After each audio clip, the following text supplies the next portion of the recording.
اور جب ان کو سمجھایا جائے تو آگے سے جواب ہم نے تو جی ناز میں یہ بات کر دی تھی. بھئی کر تو دی تھی نا، زبان سے بات نکل تو گئی تھی، نام اعمال میں لکھی تو گئی تھی نا. اب فرشتوں نے یہ تھوڑا لکھنا ہے کہ اس نے ناز میں یہ بات کر دی.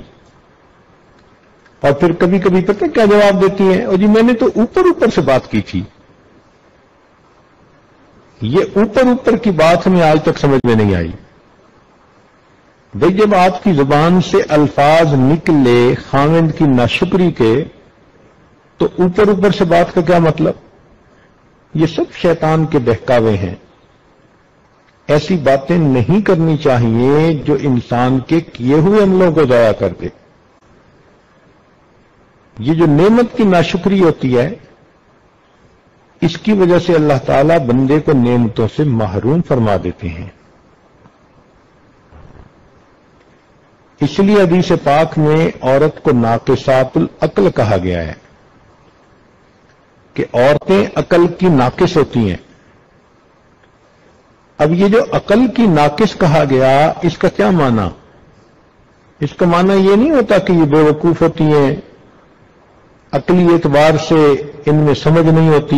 نہ، عورتیں اتنی عقل مند اور سمجھدار ہوتی ہیں کہ اچھے بھلے بندے کی سٹی کو گم کر دیتی ہیں، ٹگنی کا ناچ نچا دیتی ہیں بندے کو. عام طور پر ہم نے دیکھا کہ بچیوں کے رزلٹ میں ان کے نمبر زیادہ ہوتے ہیں بنسبت بچوں کے، تو پھر ان کو کیوں ناقصات العقل کہا گیا؟ تو اس راز کو سمجھنے کی ضرورت ہے. ناقصات العقل اس لیے کہا گیا کہ ان کے جذبات ان کی عقل پر غالب آ جاتے ہیں. لہذا جس سے محبت کرتی ہیں اتنا چاہیں گی کہ جی کرے گا کہ ساری دنیا کے لوگ مر جائیں اور گلیوں میں بس یہ چلے. اور اگر کسی سے نفرت کریں گی ذرا سی بات پہ تو جی چاہے گا یہ زمین کے اوپر کیوں ہے، ابھی زمین کھل جائے اور یہ زمین کے نیچے چلا جائے. اس قدر ان کے اندر شدت ہوتی ہے،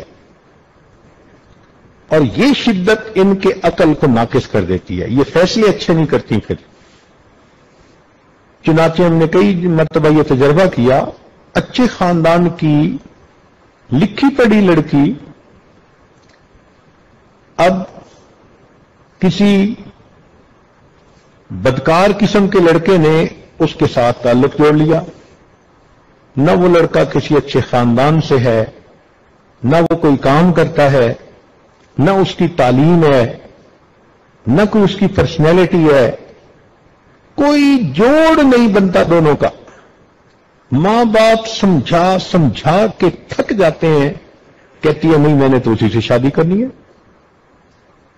اب اس کو جتنا مرضی سمجھائیں کہ بھئی اس کے پاس نہ گھر ہے، نہ در ہے، نہ نوکری، کہاں سے کھائے گا تمہیں، کھلائے گا، سپورٹ کیسے کرے گا تمہیں، کہتی ہے بس میں گزارا کر لوں گی. تو یہ جذبات ان کے اوپر اتنے غالب آ جاتے ہیں کہ یہ فیصلے غلط کر جاتی ہیں. ذرا سی بات پہ خامد کو کہیں گی ہاں مجھے آپ چھوڑ دیں.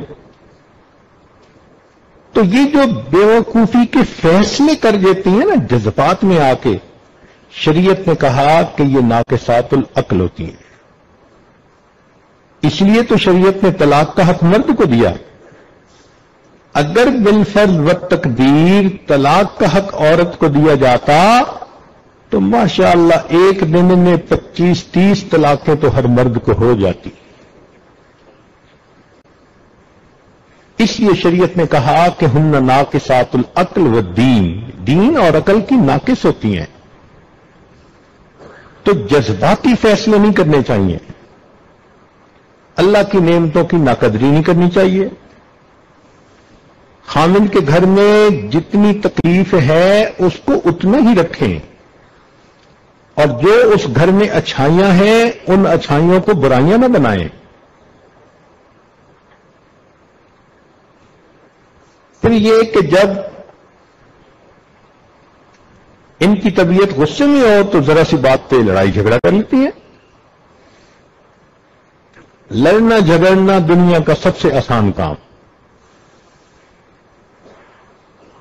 دو پڑوس میں تھی، جب فارغ ہوتی تھی کام سے تو پھر دیوار سے ایک دوسرے کو دیکھتی تھی. ایک کہتی تھی آپ پڑوسن لڑیں، وہ کہتی تھی لڑے میری جوتی، یہ کہتی تھی جوتی لگے تیرے سر پہ. انیل شروع ہو جاتی تھی دونوں کی. تو لڑائی جھگڑا کرنا کون سا مشکل ہے؟ تو یہ چیز اللہ رب العزت کے ہاں پھر عورت کا درجہ گرا دیتی ہے. ساس کے ساتھ جھگڑا بنا لیتی ہیں، نند کے ساتھ جھگڑا بنا لیتی ہیں. سگی ماں تھپڑ بھی لگا دے تو چپ کر جائیں گی، اور اگر ساس صحیح بات میں اصلاح کی خاطر بتا بھی دے، کہتے ہیں نہیں ہر وقت روک ٹوک ہی کرتی رہتی ہے.